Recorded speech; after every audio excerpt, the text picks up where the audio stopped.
Hello guys, I'm Krishna and I welcome you again on behalf of CSI Chapter 3 of Vit-Ap University. So we'll take a look at a Java topic today. It is array. Array it is very important topic and it is kind of useful in your placements as well as in real-time projects. This is a part of DSA data structure and algorithm and you will need it in your future time. You will need it when you get placed and when you're working on something. So I'll just start with an example. So we all know how to make an array. First we have to define the type of data which we are going to store in this array. So let's say we are storing int and let's name it ARR and let's add some numbers in this array. So let's say I'm adding 1, 2, 3, 4, 5. So okay, I created the array. So what I'll do, we all know like increment operator or decrement operator. We do I plus plus or plus plus I, we all know about it. So what I'll do, I'll just create a for loop, and in this for loop, let's say we are defining an integer I which starts with 0 and it goes up to length of array minus 2.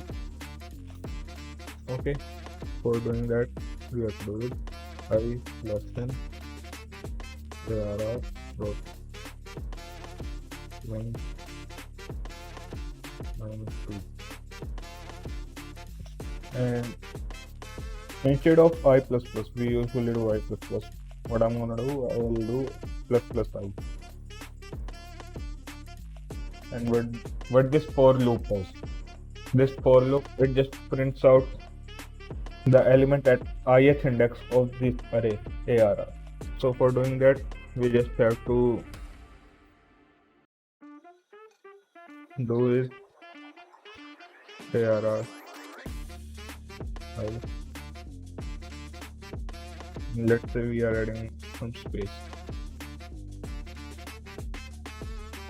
If we try to run this code, first of all you try to figure out what should be the output. It is very easy one, and it won't be difficult for you. It won't be difficult for you. So you try to figure out what should be the output. You have 5 seconds to pause the video and post your answer in the comment section. Okay, we run this code. What happens? Okay.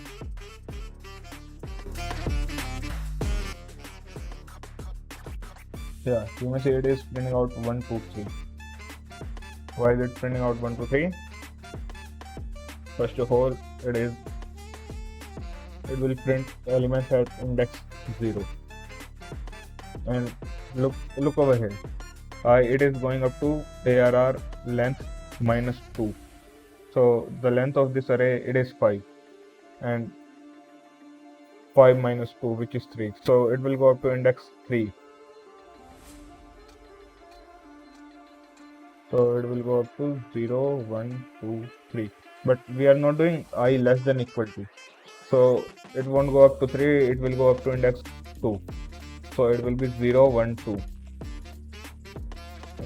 Index 0, 1, 2. So what our code will do, first of all it will print the element at index 0, which is 1, then element at index 2, index 1, which is 2, and element at index 2, which is 3. I hope it is clear to you guys. If you still have any doubt, you can just ask us in the comment section. You can also rewind the video, take another look at it. Till then, bye bye, see you guys in our next video. Thank you.